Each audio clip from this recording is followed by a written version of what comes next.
Bonsoir à tous. Merci d'être présents ce soir. Alors, c'est vrai que l'irradiation en milieu médical n'a pas cessé de faire couler de l'encre ces 20 dernières années. Et puis, les titres de journaux ne sont pas toujours rassurants.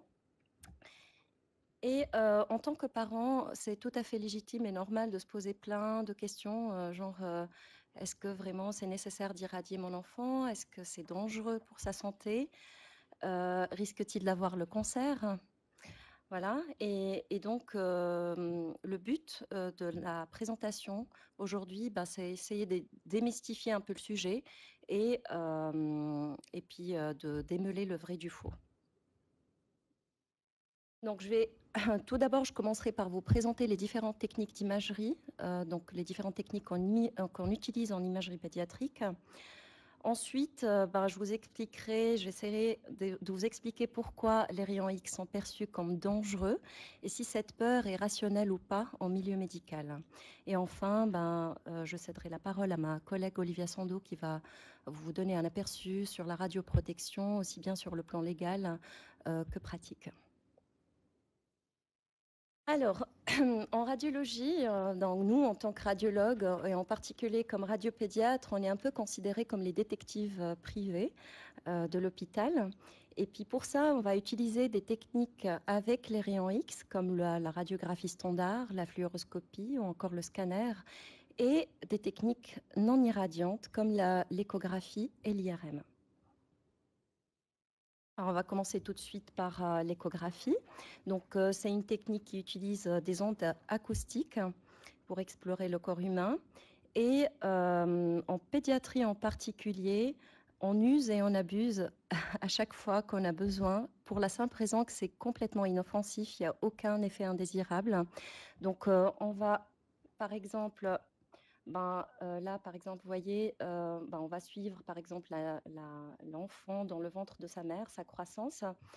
À la naissance, à travers la fontanelle qui est là, qui est encore ouverte chez les nouveau-nés, on peut voir son cerveau, on peut explorer la moelle épinière. Parfois, quand il y a des problèmes de hanche, on va faire une échographie de hanche. Et ici, dans le cas que connaît la majorité des gens, c'est pour une appendicite, on va voir une échographie. Et là, vous avez un joli appendice bien gros, prêt à être réséqué. Alors, l'échographie, elle a ses limites, hein. Il faut savoir qu'elle a ses limites. Les ondes d'ultrasons ne traversent pas l'os et l'air. Ils sont arrêtés. Donc, à l'intérieur de l'intestin, on ne peut pas voir avec l'échographie et à l'intérieur de l'os aussi. Alors, on va passer à l'IRM, qui est aussi un outil diagnostique très important en imagerie, en particulier pour l'imagerie pédiatrique. Ça utilise en fait un champ magnétique qui permet d'avoir des images très précises et très détaillées, quelle que soit la région du corps humain. Là, par exemple, vous avez ici une coupe de moelle épinière. Ici, on a un cerveau. Là, par exemple, c'est un genou. Là, c'est une IRM corps entier. Ça nous arrive parfois dans certaines pathologies de faire ça. On peut explorer les vaisseaux.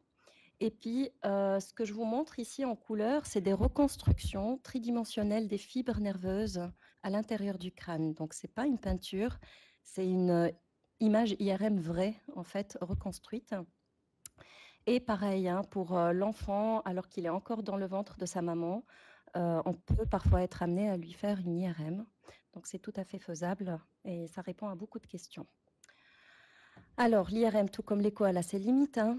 Il faut savoir que c'est un examen qui dure assez longtemps, en général, en moyenne, on va dire une demi-heure.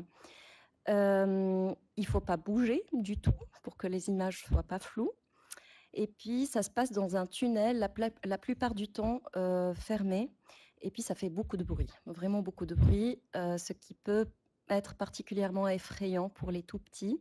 Et c'est pour cette raison que pour la tranche d'âge entre à peu près 3 mois et 4 ans, on est obligé d'avoir recours à la sédation, voire parfois l'anesthésie générale. Alors maintenant, on va passer aux techniques irradiantes. Donc essentiellement la radiographie standard et le scanner. Et je vais essayer de vous montrer qu'en dépit de leur caractère irradiant, ces techniques, elles sont incontournables dans certaines situations. Donc par exemple ici, c'est le cas d'un jeune qui se présente pour une douleur thoracique. Donc on lui fait une radiographie du thorax et puis on découvre un pneumothorax. Donc c'est en fait quand le poumon il se décolle de la paroi et qu'il se ratatine. Et ça peut entraîner une détresse respiratoire. Donc c'est vraiment important, par exemple, dans ce cas, d'avoir fait la radiographie. Et puis là, c'est juste pour vous illustrer après le traitement, comment le poumon il est revenu à sa place. Il y a aussi le cas des infections pulmonaires. Parfois, ça peut se compliquer de ce qu'on appelle une pneumonie. Et puis, on n'a pas le choix, un autre choix que de faire une radio pour faire le diagnostic. Donc là, je vous ai illustré quelques cas de pneumonie, ce qui est encerclé en rouge ici. Et c'est important de faire le diagnostic de ces pneumonies pour adapter le traitement. Ça nécessite une antibiothérapie bien ciblée. Voilà, c'est entre autres pour ça. Alors ensuite, ça nous arrive des fois de découvrir des tumeurs sur de simples radiographies standards. Bien sûr qu'on ne va pas s'arrêter là, on va faire une imagerie en coupe pour faire le bilan, mais une simple radio, parfois, elle peut nous orienter. Alors, les fractures de l'os, ça tout le monde sait, un enfant qui tombe, il se fait mal au poignet, on est obligé de lui faire une radio. Déjà pour voir si c'est cassé ou pas, et pour voir aussi si c'est déplacé, si cette fracture, si c'est cassé, si c'est déplacé ou pas, pour adapter le traitement. S'il faut juste un plâtre, est-ce qu'il faut vraiment réduire et vraiment avoir un recours à une chirurgie, comme par exemple c'est le cas ici avec des broches dans l'os. Alors, je tiens à vous parler de l'EOS, qui est une technique relativement récente. Elle date maintenant de quelques années, mais elle est relativement récente, qui utilise aussi les rayons ionisants. En fait, elle permet d'explorer notamment le rachis. Et puis, ça permet de faire des images de face et de profil, mais vraiment à des doses très infimes. Et ça nous rend vraiment beaucoup service parce que dans ce cas, en fait, les déformations, on peut faire toutes les mesures dont le chirurgien a besoin, le chirurgien orthopédiste, pour savoir adapter le traitement, si c'est un simple corset ou si vraiment aussi, à des fois, on peut avoir aussi recours à la chirurgie, notamment ces barres métalliques-là. Voilà. Alors, on va passer au scanner qui, pareil, comme la radiographie, c'est le même principe, sauf que c'est un peu plus élaboré. Ça permet de faire des images en coupe de tout le corps, quelle que soit l'orientation de la coupe. Et le scanner, il est vraiment très important dans des situations comme par exemple un traumatisme du crâne. Le scanner, il a cet avantage d'être disponible, vite disponible et surtout rapide. Donc une spire en scanner, ça dure quelques secondes, pas plus.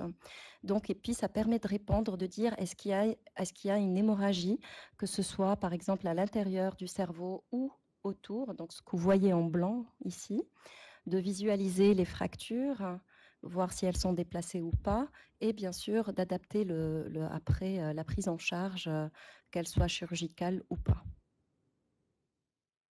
Pareil pour les abcès ou ce qu'on appelle les abcès ou les collections de pus, quelle que soit la région du corps, donc que ce soit dans le cerveau, là c'est au niveau du cou, ici, c'est au niveau du thorax et là, c'est au niveau de l'abdomen. Il s'agit d'urgence chirurgicale. C'est des choses qu'on doit vite diagnostiquer et la plupart du temps, ça prend, ils sont pris au bloc pour évacuer. Alors, maintenant que je vous ai parlé de l'intérêt de ces rayons X en imagerie médicale pédiatrique, est-ce que quelqu'un sait ce que c'est un rayon X? D'accord, alors en fait, un rayon X, c'est simplement une forme d'énergie sous forme d'ondes ou de particules, un peu comme, par exemple, les micro-ondes ou les ondes qu'on utilise quand on parle au téléphone portable. Sauf que c'est leur énergie, elle est haute, relativement haute, et ils sont qualifiés d'ionisants. Pourquoi ionisants? Parce qu'ils interfèrent avec la matière et puis ils peuvent interagir avec le corps humain, un peu comme les rayons ultraviolets. Alors, comment ils sont produits les rayons X? Donc on peut les produire de manière artificielle dans un tube euh, vide, donc sous vide. Alors il apparaît grand sur l'image, mais en fait en réalité c'est un tout petit tube minuscule qui se trouve là-dedans. Donc là c'est une installation d'une machine qui fait les radios, et puis il est à l'intérieur de ça. Et le principe est similaire à une ampoule. Une ampoule, quand elle est traversée par le courant électrique, elle va s'allumer. Pareil pour le tube à rayon X, quand on appuie sur le bouton, eh ben, il va émettre des rayons X. Alors, ce qui est important à savoir, et puis contrairement à ce qu'on pense, la majorité des rayonnements ionisants sont d'origine naturelle et pas artificielle. Alors, c'est partout, hein, ça se trouve dans l'eau, dans la végétation, dans le sol, il y a les rayons cosmiques. Et puis, ceci, en fait, une moyenne d'exposition d'un individu par an. Et vous voyez que les sources naturelles, elles sont responsables de 2,4 millisieverts d'irradiation contre 0,65 millisieverts pour les sources artificielles, toutes confondues. Alors, en Suisse, un citoyen suisse reçoit en moyenne 5,6 millisieverts par an. Et puis, c'est le radon qui est majoritairement responsable de ça. Et en fait, le radon, c'est un gaz naturel qui peut être plus ou moins présent suivant le lieu géographique ou les conditions climatiques. Depuis tout à l'heure, je vous parle de millisievert. J'aimerais quand même rappeler ce que c'est un millisievert. C'est en fait l'unité de mesure de l'impact des rayons X sur le corps humain. Voilà, en gros.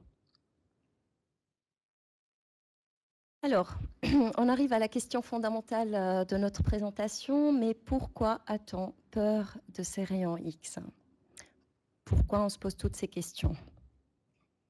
Alors, si on revient à l'origine des connaissances, ce qu'il faut savoir, c'est que l'effet connu des rayons ionisants, de l'irradiation ionisante en général, en fait, c'est grâce, entre guillemets, grâce aux grandes catastrophes nucléaires, notamment les bombardements d'Hiroshima et Nagasaki en 1945.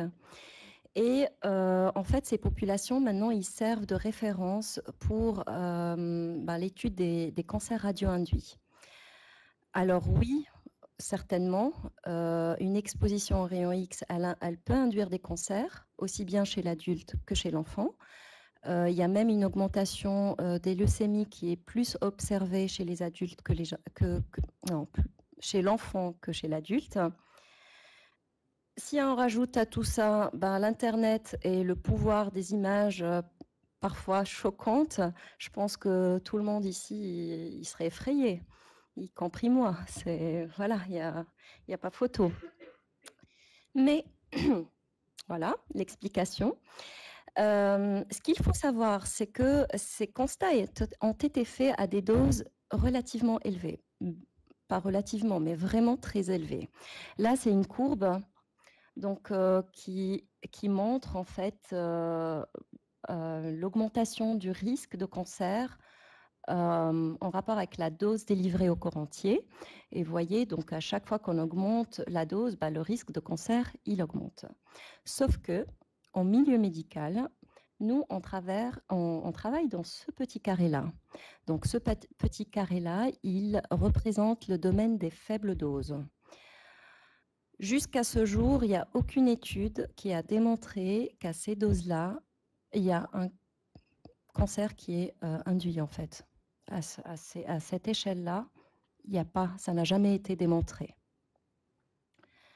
Donc, qu'est-ce qu'on a fait il y a eu tout un débat en fait autour de ça. Qu'est-ce qu'on fait?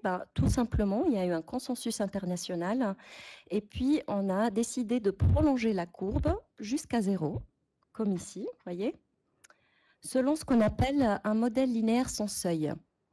Et puis, c'est le modèle le plus pessimiste C'est-à-dire qu'on va considérer qu'à partir de 0, même si on délivre un microsievert, ben, on va considérer qu'il y a quand même un risque de cancer. Voilà, donc on est vraiment un peu dans l'excès, mais c'est comme ça. Donc ce qu'il faut retenir, c'est qu'en dessous de 100 millisieverts, le risque est hypothétique. C'est complètement hypothétique, ça n'a jamais été démontré. S'il y a un message à vous passer ce soir, c'est vraiment celui-là. Alors, pareil pour le fœtus, hein, il y a eu plein d'études, et puis même pour les enfants qui ont été exposés in utero à Hiroshima et Nagasaki, ben, il n'y a pas eu d'augmentation de risque observée. Donc là, juste pour vous donner un ordre d'idée, hein, je vous montre une échelle comparative de doses d'exposition. Là, le son, c'est le 100 millisieverts, donc c'est le seuil à partir duquel on va considérer qu'il y aurait une augmentation de risque de cancer de 5% pour 1 sievert. Donc, je vous rappelle que 1 sievert, ça égale 1000 millisieverts. Et puis nous, on est vraiment très en bas. Vous voyez là, par exemple, un vol Genève-New York, aller-retour, ça équivaut à peu près à une radiographie du thorax. Ou même un séjour en montagne. Hein. Bon, en montagne, on va dire d'1 mois, ça va être pareil. Même une simple banane peut être radioactive. C'est vraiment partout. Bon, après, pour l'imagerie en coupe, c'est un tout petit peu au-dessus, bien entendu, mais ça reste quand même loin des doses qui font peur, quoi. Voilà, donc un petit clin d'œil au docteur Paracels, donc le fameux docteur suisse, dont le portrait est exposé au musée du Louvre, qui dit « Toutes les choses sont poison et rien n'est sans poison. Seule la dose détermine ce qui n'est pas un poison. » Et c'est valable pour tout, y compris les rayons X. Alors, mais vous allez me dire, alors ok, c'est complètement inoffensif, c'est hypothétique, mais alors pourquoi on prend toutes ces précautions? Pourquoi on va, par exemple, si un enfant il vient pour une radiographie, je ne sais pas, de sa jambe, on va le couvrir quand même avec un tablier de plomb. Pourquoi il y a eu le principe de radioprotection? Pourquoi on l'applique? C'est très simple. En fait, on est un peu dans un cercle vicieux. C'est-à-dire qu'il y a des craintes qui sont basées sur des risques hypothétiques majorés par une incertitude scientifique. Hein. Donc tout ça va créer des groupes de pression qui demandent des mesures. Ça va passer par les médias et puis ça va créer des pressions sur les politiques et les pouvoirs publics. Et puis qu'est-ce qui va se passer? Nous, on va, en tant que professionnels de la santé, essayer de encore abaisser encore plus les limites de dose d'exposition. Et puis notre crédibilité elle n'est pas, elle est pas au top. Donc là, il y a plutôt une hausse de crédibilité du risque et donc du risque perçu. Et c'est la boucle et on s'en sort pas. Voilà, tout simplement l'explication. Alors, je vais juste vous toucher un mot sur comment expliquer des doses aussi faibles en imagerie médicale, comment on arrive à avoir des doses aussi faibles. Tout simplement grâce aux avancées technologiques. Donc avant, il y avait en fait un temps de pause très important. Vous voyez là, le professionnel de santé, il est tout proche et il regarde, je pense, en continu à l'intérieur de son patient. Et puis, on ne s'étonne pas qu'à l'époque, aux années, je pense, 40 par là, qu'il y a eu des cas de radiodermite chez des professionnels de la santé.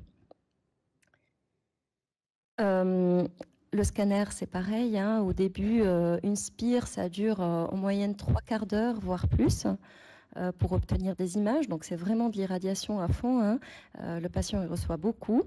Et puis, à l'image du téléphone, maintenant, on est à l'ère de l'iPhone. Ça n'a rien à voir avec les combinés d'il y a longtemps. Juste un petit clin d'œil pour les Beatles. Pour ceux qui ne savent pas, le premier scanner a été financé par les Beatles, par la société EMI. Voilà. Donc, ils passaient des heures à scanner des gens pour avoir des images de cette qualité-là. Hein. Voilà. Et là, il n'y a pas photo, hein. Maintenant, on peut faire toutes les reconstructions virtuelles qu'on veut, voilà, quelle que soit la région anatomique, on peut carrément voyager à l'intérieur du corps humain. Et pareil, hein, pour les récepteurs, la grande aventure des récepteurs. Avant, pour avoir une image, ben, c'est un film qui est développé dans une chambre noire. Puis on passait vraiment du temps à le développer. Maintenant, on est à l'ère du digital. Donc en quelques minutes, on a une image d'excellente qualité sur des écrans de haute résolution. Et ça, mine de rien, bah, ça abaisse drastiquement les doses, hein, vraiment de façon incroyable. Voilà, donc je tiens quand même à vous redire que la radioprotection, ça reste un principe de précaution appliqué à un risque théorique. Et puis, je cède la parole à ma collègue Olivia Sando qui va vous parler de ça. Voilà.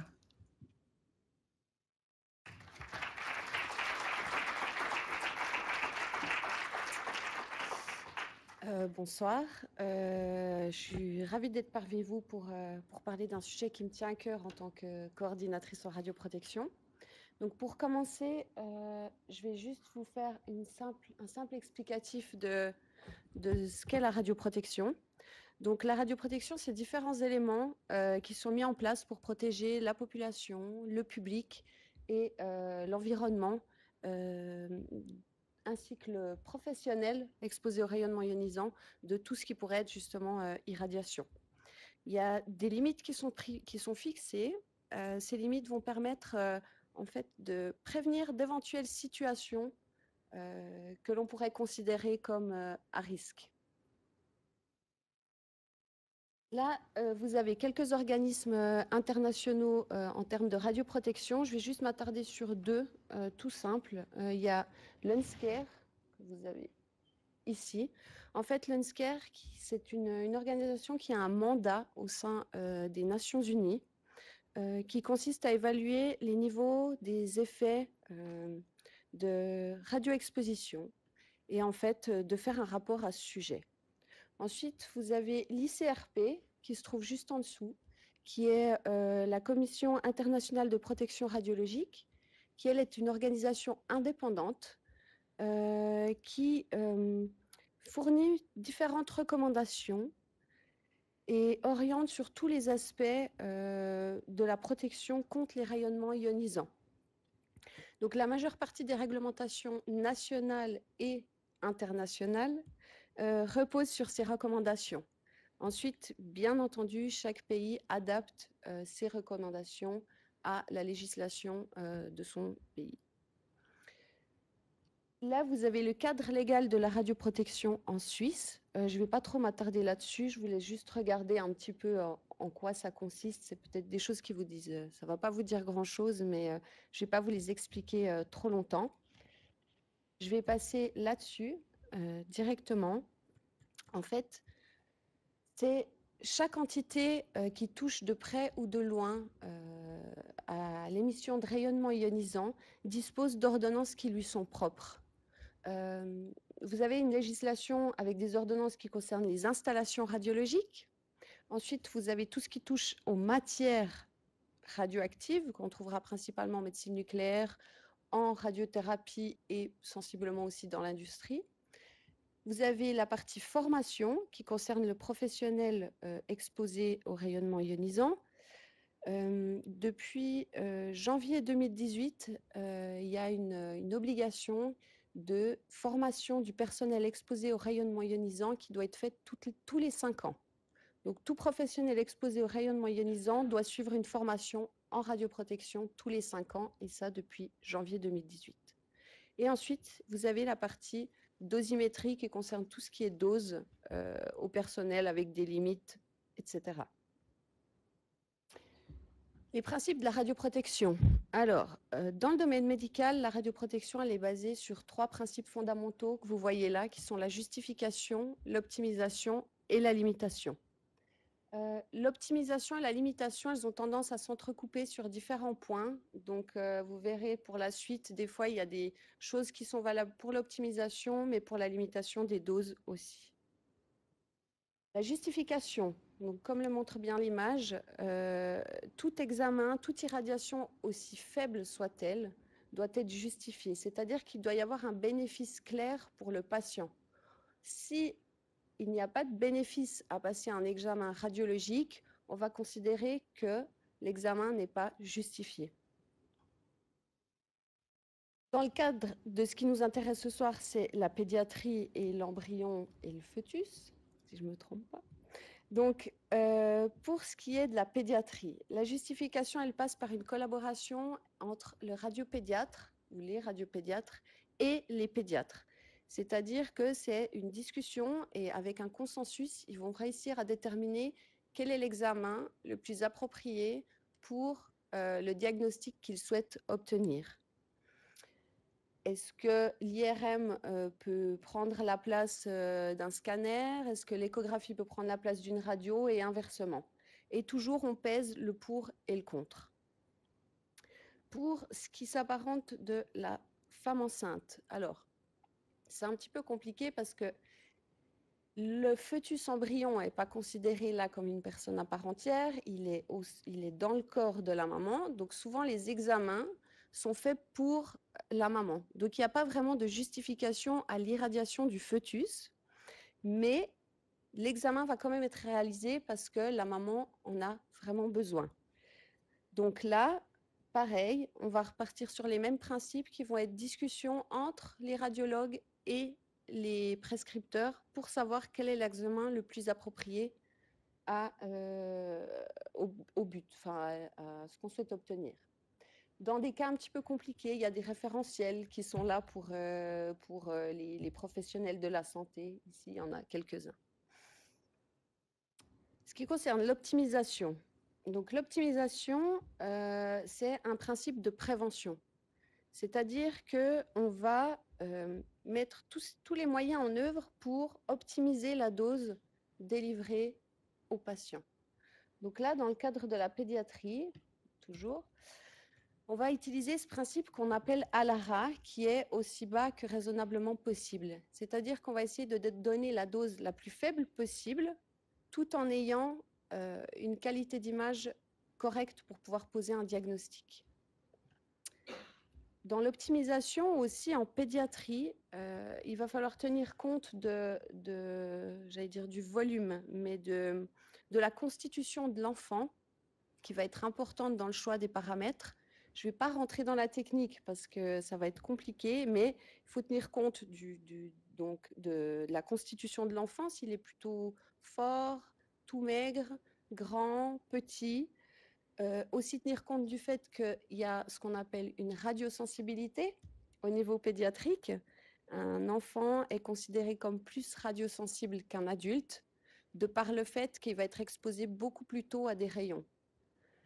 Ensuite, il y a aussi le nombre de clichés qu'on va réaliser. On va essayer de réduire un maximum le nombre de clichés qu'on va faire chez un enfant.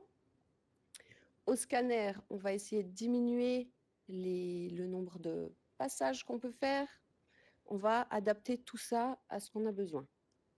Ensuite, il y a ce qu'on appelle communément les NRD, qui sont des niveaux de référence diagnostique. Ce concept de NRD, il est reconnu au niveau international. C'est mis en place par l'OFSP, donc l'Office fédéral de la santé publique. C'est en fait des valeurs de référence pour le professionnel de la santé. Ce n'est pas des limites, c'est juste un référentiel qui permet aux professionnels de la santé de se dire que pour son examen, que ce soit un scanner ou, comme l'a dit avant la doctoresse Douib, la fluoroscopie, des limites dans lesquelles, enfin des valeurs dans lesquelles il faudrait se situer pour être optimal. Là, je vais m'arrêter juste 2 petites minutes sur un logiciel de dose dont dispose le HNE.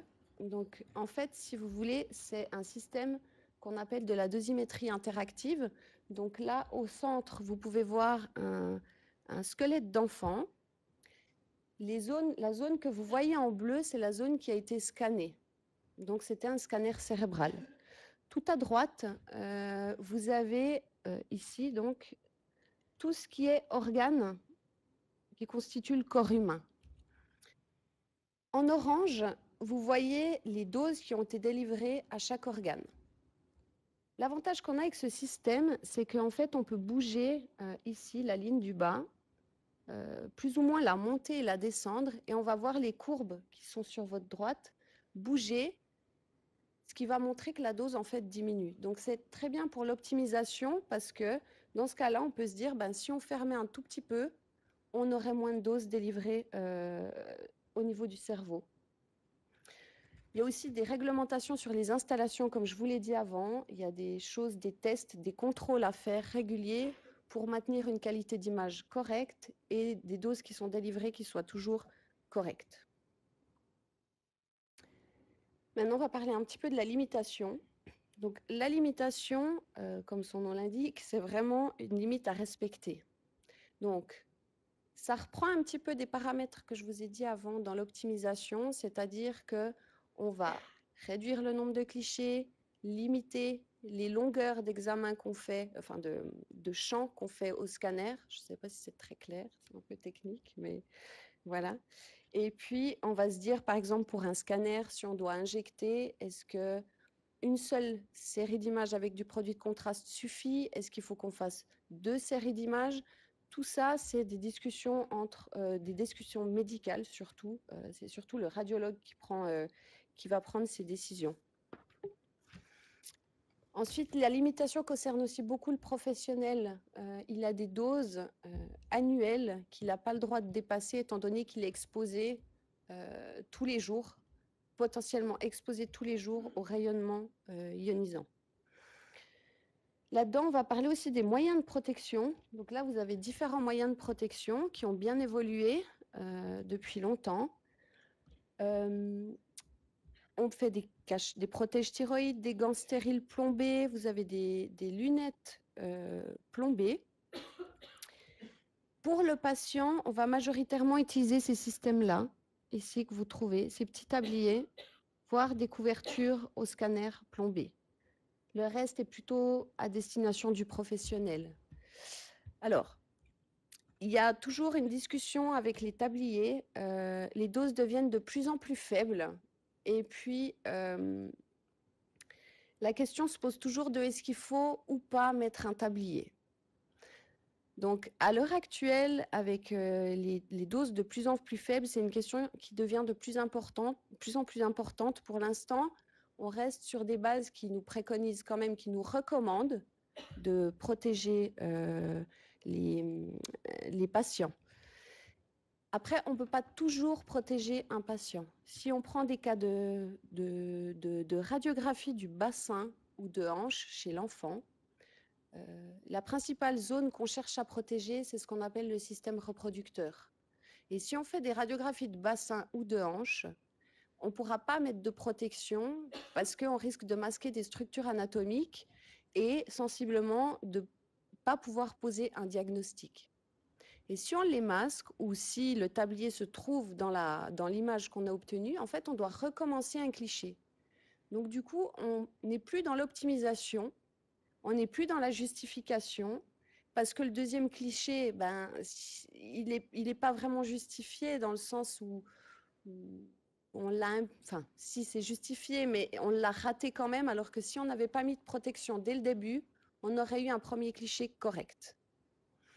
Après, concernant les accompagnants, parce que souvent chez les enfants, ben, ils ne peuvent pas venir tout seuls à un certain âge. Si on prend des enfants d'1 année, de 2 ans, pour des radios, ils ne peuvent pas rester tranquilles. Donc, quelqu'un les accompagne. Là, on va rentrer dans ce qu'on appelle de nouveau la justification et l'optimisation. C'est-à-dire que la radio, elle est faite pour l'enfant. Si on prend le cas d'un enfant où on recherche une fracture et on veut lui faire une radio du poignet, donc la justification de l'examen est là pour l'enfant. On veut faire une radio de poignet, on veut voir si quelque chose est cassé. Mais pour la personne qui le tient, on n'a pas de justification. Donc cette personne-là, il faut qu'on la protège. C'est pour ça que les accompagnants, souvent, leur donnent des tabliers beaucoup plus grands, des grands tabliers, une pièce, parce qu'en fait, l'irradiation ne leur est pas destinée. Donc ce n'est pas un examen justifié. Je ne sais pas si c'est très clair, mais voilà. Donc c'est pour ça que souvent les personnes qui accompagnent sont plus protégés que les personnes qui subissent les examens et qu'on essaye un maximum de faire sortir les gens pour éviter ces irradiations qu'on appelle inutiles.